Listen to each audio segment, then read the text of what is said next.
Hey, this is Mike over at Captain Positivity. Thank you for calling. This is Call Center Kevin with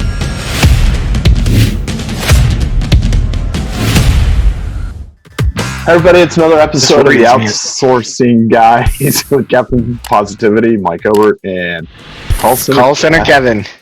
So one of the things that I think most people that are getting into outsourcing should know is a little bit more about the ownership group. And Kevin, you and I have been working together now for 12, 13, 14 years. It's been a while. Yeah.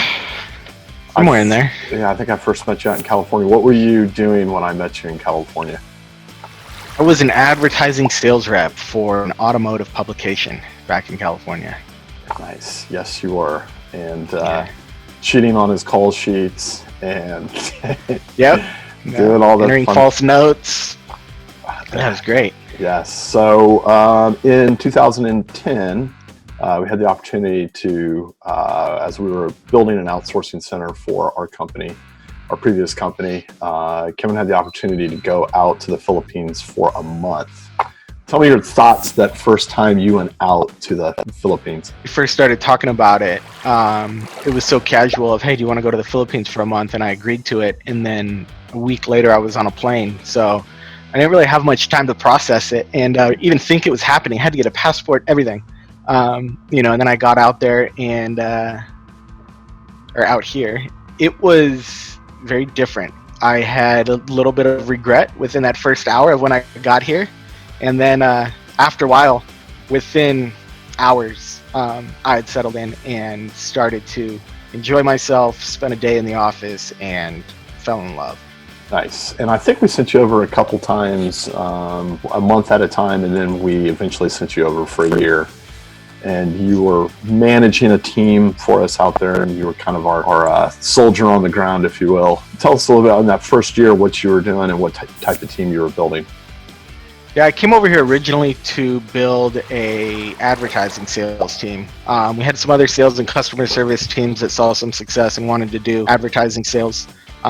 So did that primarily for the first year, but other things had popped up too. We did some billing and collections. We did some tests with some other types of functions, third-party type things, SIP type things. So it spread out, but the core was advertising sales. When I came over, I was not thinking it was going to work out. I will say when I first, I thought that the ad sales would be a little bit of a too in depth of a sale. You'd need to know the market, experience the market, and it would be tough to do from a different country. Right. And eventually you grew that team into... I was wrong. You were rocking it. But I had a great team. I was very blessed. I think we had got up to about $4 million in sales under your leadership with your team out there. Yeah, it boomed. It boomed. We had, I remember my claim to fame here was our distribution team had about 50, 75 people. I had about 5 or 10, and we outsold them Nice. with 5 or 10 people now. Ad sale rates are a little bit higher, but that never comes into the story.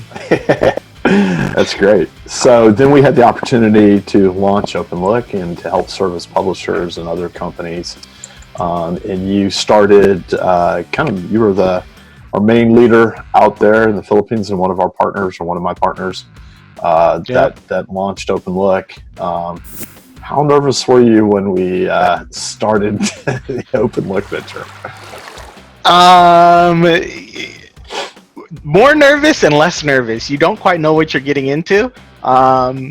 So had I known prior, I probably would have been a heck of a lot more nervous than I was. But yeah, it was.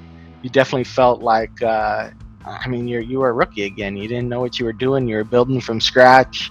So there was some nerves, some uncertainty. How are we going to make this work? Are our customers going to sign up? Are we going to be able to find the talent and skill sets that we need? So yeah, it's a big difference from selling quarter-page ads to making sure that people's families are getting paid. That's for sure. Right. Yeah, and you definitely have been a competitive advantage for us of having having you out there watching the team and kind of giving them the knowledge of publishing. Could you tell us a little bit more about that, of like how you've developed your people out there and the types of leadership that you've given them?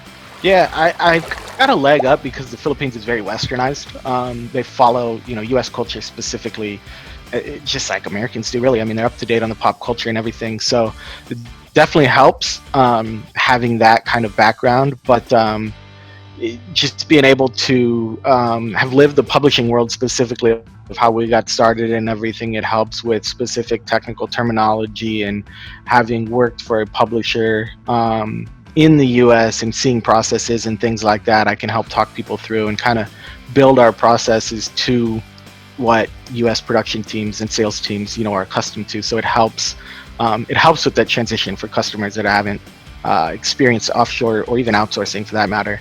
And if there's anything that pops up along the way, I can jump on the phone and typically sort it out with customers and just help clear up any confusion or communication things. Right. So 8 years later now, we've started 2 companies now. What do you think the outlook is for offshoring and outsourcing and being in the Philippines? I think it's big. I mean, I'm very excited. The country, the city specifically of where I'm at, it's a completely different city. I mean, your views from the hotels you stay at are gone because of the growth that this city's seen, which is primarily due to the BPO, the outsourcing industry. So when I first got here, it was much more traditional telemarketing and customer service 1-800 type numbers, helping with your bills and things. And now it has evolved into so many different skill sets and technology and developers and back office type things, accounting functions, medical functions, you name it. It's being done here. You've got huge corporate companies that are out here, and I don't see it slowing down. It's a big part of the economy here. The talent pool, you don't get much of a trade-off. The English, the communication, like I said, they're familiar with U.S. culture. The people themselves are warm and friendly. So I think it's here for a very long time.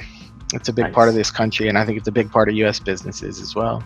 Perfect. If you had one thing to tell a person that was looking to outsource and use in the Philippines and using a virtual employee, what would be that one piece of advice you'd give them? Just do it. there's a lot of uncertainty, which I understand. I was there, 10 years ago when I first came out here, not connecting the dots on how it would work. But I will say that the more committed you are to it and involved in setting up the processes up front in the beginning, man, it can get just turnkey and you're not having to really pay too much attention. So it can definitely help get a lot done. Right on. Well, Kevin, thanks for sharing your story. I know you've been there for 10 years. Your joke is that I stole your passport and maybe someday I'll give it back.